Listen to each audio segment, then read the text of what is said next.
き力の交錯すべて捧げろ一か八かと抱くと戦線花を咲かせよ進み出す想いと勇気胸に積み込んで掴め栄光僕らのトロフィー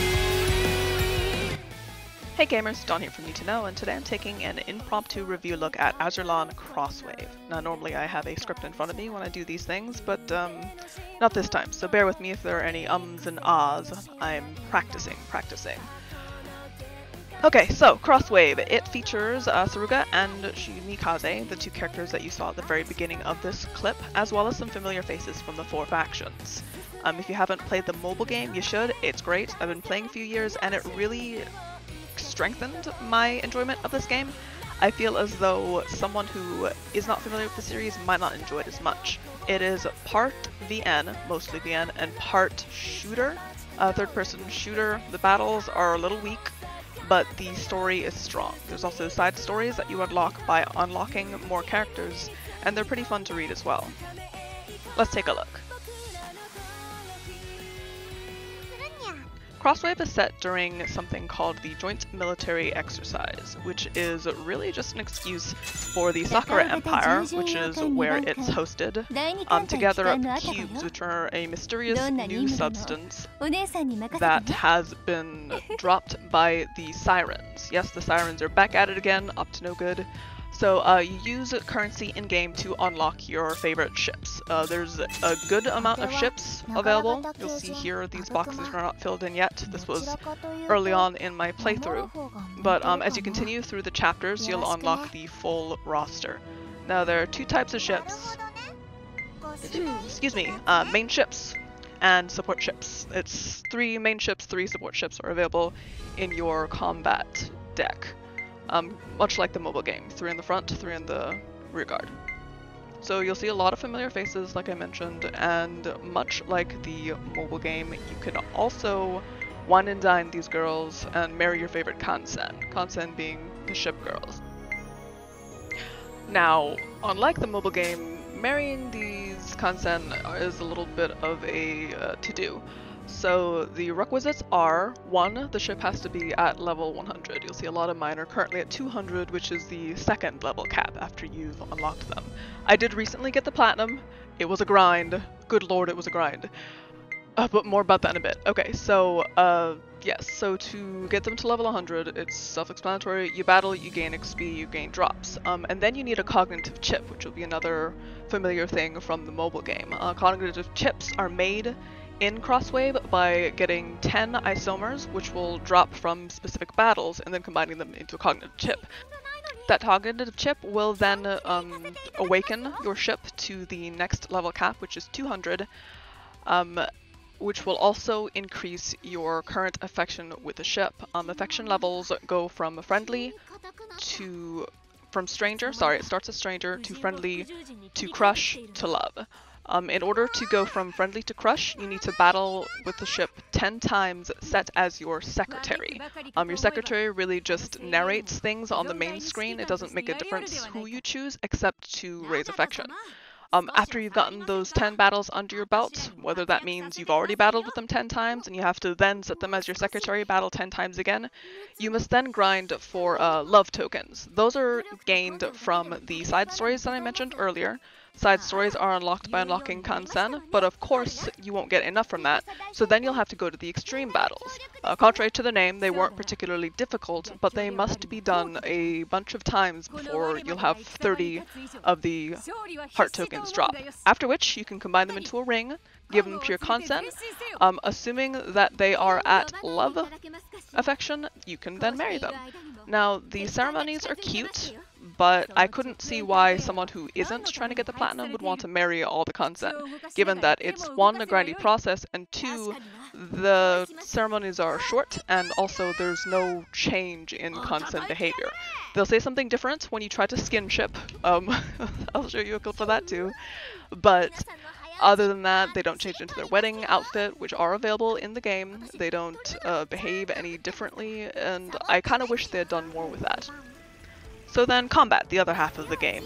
You play with the 3 main ships. The support ships are just support, so you're not able to control them directly. You control 1 ship at a time, though you can switch between the 3 at any point in time. Attacks are keyed to R1 and R2 rather, and they have cooldowns. As the bar fills up, you're able to use attacks. The 4 different types of ship, destroyer, heavy cruiser, light cruiser, and airplane carrier, all control a little differently, but not too significantly. The destroyer, for instance, has a continuous attack that they can shoot on R1, as opposed to the airplane carrier, which will attack more slowly and send out planes. They don't have a direct attack. You have to wait for the plane to fly over to the enemy and either drop their bombs or fire their missiles. Battleships are slower in attacks, of course, but they have the most firepower, so that all pretty much makes sense. These characters also have a special skill, hotkeyed to X and square. X, a lot of them tend to just be a focused attack, which means they'll just send a wave of bombardment at the enemy. And then square are the attacks that you typically see in the mobile game, like Illustrious has Armored Carrier, which she does actually have in the mobile game, so that was kind of cool. Like I said, a lot of the enjoyment comes from being familiar with the series and knowing what to expect. The combat pattern I find myself falling into was doing a serpentine while attacking, and that was it. Most combat took less than a minute to complete, except for, like, this one was a boss fight, so it took a little longer. While battles may look like they're held on the open ocean, you'll notice that there was a green barrier there that I kept running into and having to wait to disperse after I fulfilled the combat requirement. That is so annoying. It created this little bubble that kind of herded you in, so instead of being this powerful Kansen, Queen of the Sea, sailing around and shooting things, it became a waiting game where I destroyed a target and then I had to wait patiently for the game to be like, okay, follow the green arrow, go here, shoot this, wait, follow the green arrow, go here, shoot this. It was a little disappointing, I'll admit, but not game-breaking. Like I said, most of the game seems to focus on the visual novel aspects, and I know I've been talking over them. Don't worry, I have a clip at the end of this review where I won't be talking over the voice acting, because that's a big draw as well. Everything's fully voice acted with the familiar voices you've heard from the game.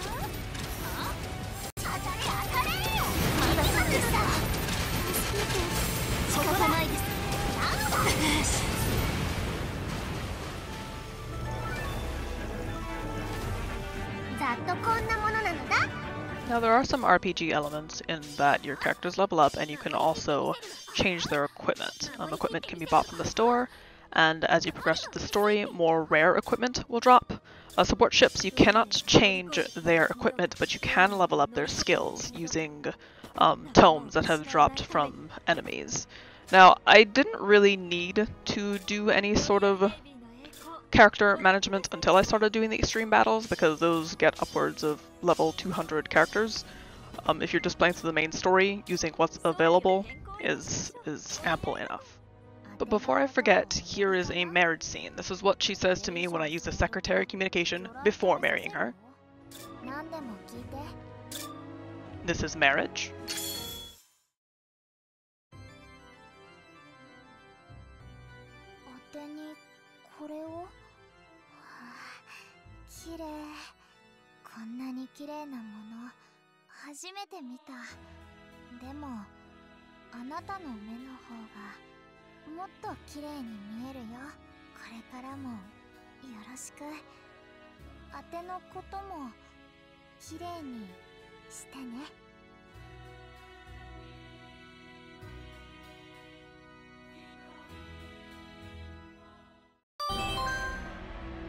I do appreciate that they don't insist that you're a male in Crosswave, much like they do in the mobile game.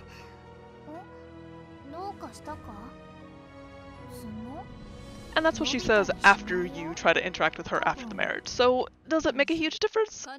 No, but it's cute, I guess. I don't know what shaki saku means, but your guess is as good as mine. Anyway, gamers, is Crosswave worth the price? If you're a fan, yes, sure, go for it. If you're not a fan, you might be a little disappointed. As a large fan of the game, I quite enjoyed it.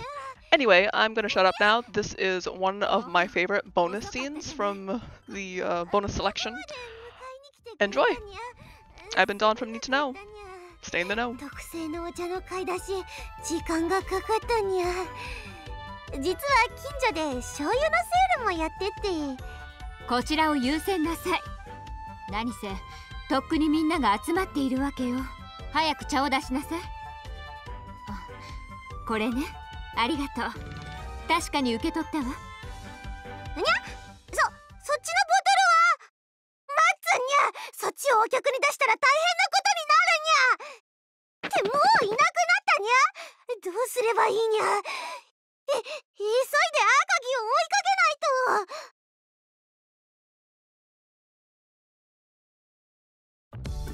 黒い漆器で飲む幻の高級茶の味わいはいかがかしら。誰も飲んだことのない独特の風味を楽しんでちょうだい。ああ、そうですね。初めてのお味です。間違いなく。ええ、同意。ピリッとくるわね。二人ともちょっといいか。はい、ちょうど私たちも相談がしたかったところで。中央のお茶ってこうなの？いや、そんなはずはない。しかし幻の高級茶というのは未経験ですし。だがこの味はソイソースでは？正直そうね、そう思えるわ。これは罰ゲーム的なやつか。飲まされることに心当たりはなくはない。あらあら。しかしまだ赤城は口をつけていない。これが意味するところはもしや。ねえ、3人ともお口に合わなかったのかしら。そういうわけではないぞ。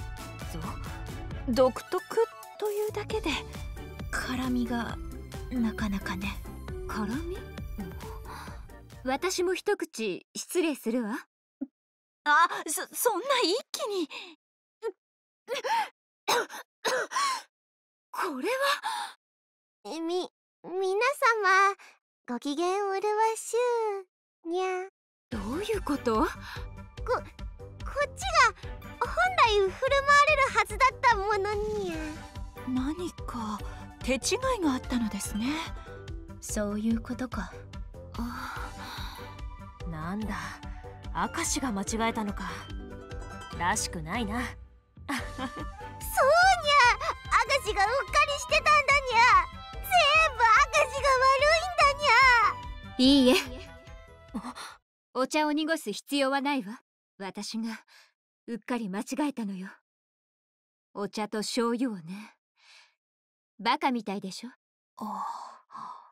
せっかく集まってくれたのに私の落ち度だわ。顔を上げてくれ、赤城。君らしくもない。自らの非を認めるなんてとても潔い。さすがだ。むしろいいものを見せてもらった。おまけに醤油を吹く赤城なんてもうこの先一生見られるかどうかわからないな。まあ衝撃的な光景ではありましたね。茶化すじゃない。その通りね。もうこりごりだわ。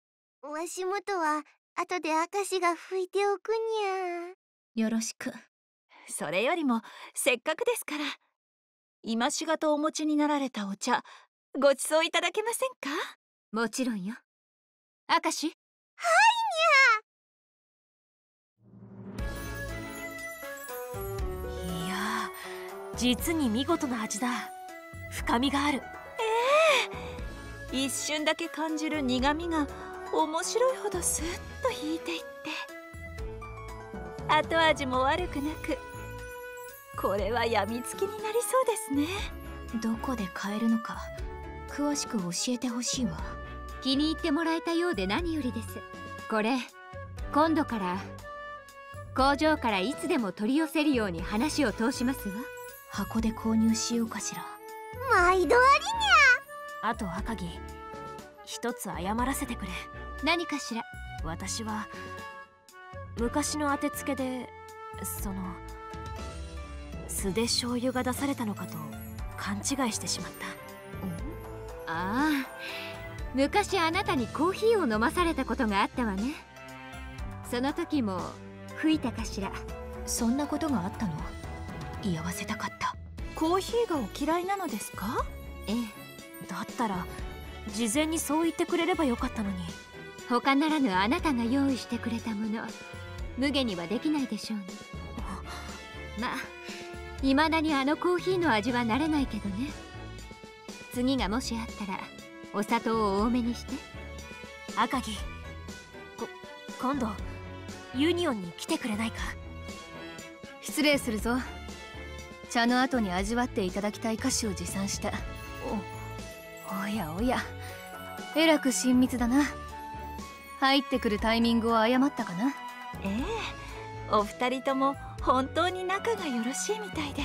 紆余曲折あったけどいいお茶会になったわね。